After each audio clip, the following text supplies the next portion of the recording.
Dear student, हम लोग क्रम विकास में कहाँ देखने वाले हैं, तो क्रम विकास में हम सीधे चले जाते हैं आज नेचुरलिस्टिक थ्योरी के ऊपर, है ना। प्रकृतिवादी सिद्धांत के ऊपर चलते हैं।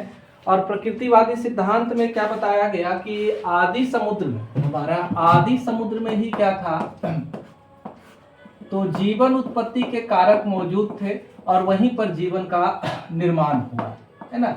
आदि समुद्र में ही इनका निर्माण हुआ है। कारण क्या था, तो यहाँ पर अनुकूल वातावरण था, वातावरण बहुत बेहतर था। और क्या, इस आदि समुद्र में बहुत सारे कार्बनिक पदार्थ थे। कार्बनिक पदार्थ की उपस्थिति के कारण आसानी से नए जीव का निर्माण हुआ, है ना। तो ये चार्ल्स डार्विन ने इस बात को बताया था कि आदि समुद्र में जीवों का निर्माण हुआ है। और बाद में मॉडर्न थ्योरी ने भी इसको प्रूव करने का काम किया, जिसमें एक मत आता है आपका जेबीएस हल्डेन का मत, है ना। तो जेबीएस हल्डेन जो थे, उनका जन्म स्थान जेबीएस हल्डेन, तो इनका जन्म स्थान जो था वो ब्रिटेन था, लेकिन कार्यस्थल जो था वो इंडिया था। भुवनेश्वर में ये रहते थे। और आदि समुद्र में इन्होंने बताया कि CO2, अमोनिया, जलवाष्प वगैरह क्या थे, उपस्थित थे, ठीक है। और वहीं पर आदि समुद्र में लगातार पराबैंगनी किरणें पहुंचते रही और पराबैंगनी किरणों के पहुंचने की वजह से ये जलवाष्प, अमोनिया, मीथेन वगैरह जो है आपस में जुड़ने लगे और जुड़ करके जटिल कार्बनिक यौगिक का निर्माण करने लगे और धीरे धीरे नए जीवों का निर्माण होने लगा। तो सबसे पहले इस क्रम में जो है शर्करा बना, उसके बाद एमिनो अम्ल का निर्माण हुआ, है ना। और क्या बना, धीरे धीरे इससे वसा, प्रोटीन आदि का भी निर्माण हुआ। और इसी क्रम में अगले साइंटिस्ट जो आए वो AI ओपैरिन थे, है ना। तो AI ओपैरिन जो थे रूस के थे। 1938 में इन्होंने एक किताब लिखी थी और उस किताब का नाम क्या था, origin of life. Origin of life किताब को लिखा था AI ओपैरिन, है ना। और इनका भी यही मानना था कि कार्बनिक यौगिक से ही पहले तो साधारण रसायन आपस में जुड़ करके कार्बनिक यौगिक का निर्माण किया, और ये कार्बनिक यौगिक आपस में जब जुड़े तो इनके जुड़ने से जो है जटिल पदार्थों का निर्माण हुआ और जटिल पदार्थ से ही जीव का निर्माण हुआ है। यहाँ पर बहुत सारे कारक सहायक थे, जैसे ज्वालामुखी का उद्गार है, लगातार इलेक्ट्रिक डिस्चार्ज, लाइटनिंग वगैरह होता था, है ना। और क्या, अल्ट्रावायलेट रेज जो है पृथ्वी पर पराबैंगनी किरणें पहुंचते रहती थी, इसके कारण जो है वो निर्माण संभव हुआ।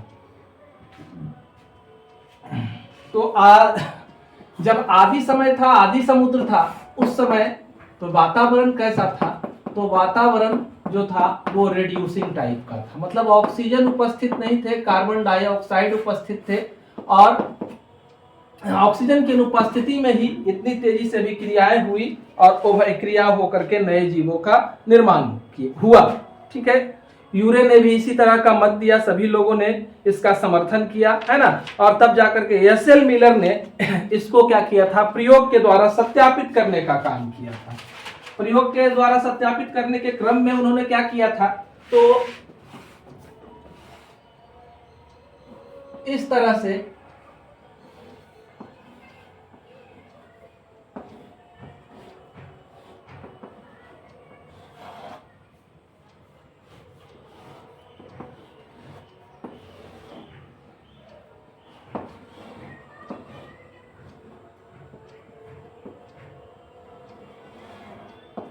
है ना। और यहाँ पर क्या लिया, तो यहाँ पर लगातार विद्युत डिस्चार्ज दिया गया, इलेक्ट्रिक डिस्चार्ज दिया गया, टेम्परेचर को 800 डिग्री सेंटीग्रेड रखा गया। इसमें हमारा क्या क्या था सॉल्यूशन, कौन कौन सा चीज को लिया गया, तो मीथेन को लिया गया, अमोनिया को लिया गया, पानी को लिया गया, हाइड्रोजन गैस को लिया गया। इतने सारे चीजों को रख करके लगातार इतना करंट देता गया, तो क्या हुआ, तो यहाँ पर जो है कार्बनिक यौगिक का निर्माण होते चला गया। पहले तो शर्करा बना, है ना, धीरे धीरे ये कॉम्प्लेक्स पॉलीसैकेराइड का रूप ले लिया। इसी तरह से वसा अम्ल और ग्लिसरॉल का निर्माण हुआ, वसा अम्ल और ग्लिसरॉल से वसा का निर्माण हुआ। एमिनो अम्ल जुड़ते गए, लगातार एमिनो अम्ल से प्रोटीन का निर्माण हुआ, है ना। इसी तरह से नाइट्रोजनी क्षार और पेंटोज शर्करा और फॉस्फेट, ये तीनों जुड़े तो न्यूक्लियोटाइड का निर्माण हुआ, है ना। और न्यूक्लियोटाइड के आपस में जुड़ने से क्या हुआ, पॉलीन्यूक्लियोटाइड श्रृंखला का निर्माण हुआ। ये पॉलीन्यूक्लियोटाइड श्रृंखला जो है वो न्यूक्लिक अम्ल डीएनए और आरएनए का निर्माण की। तो इतना सारा चीज बताया गया और साथ में कहा गया कि जीवन उत्पत्ति के लिए आवश्यक शर्त क्या होनी चाहिए। तो जो भी पदार्थ ये न्यूक्लियोटाइड जो बना वो क्या है तो डीएनए है, तो इसमें द्विगुणन की क्षमता होनी चाहिए तभी नए जीवों का निर्माण होगा, है ना। और साथ में द्विगुणन के समय कुछ ना कुछ गलतियां हो यानी उत्परिवर्तन हो तभी लगातार जीवों में क्रम विकास होगा, है ना। तो ये सब की जानकारी दी गई हमें एस एल मिलर के प्रयोग से।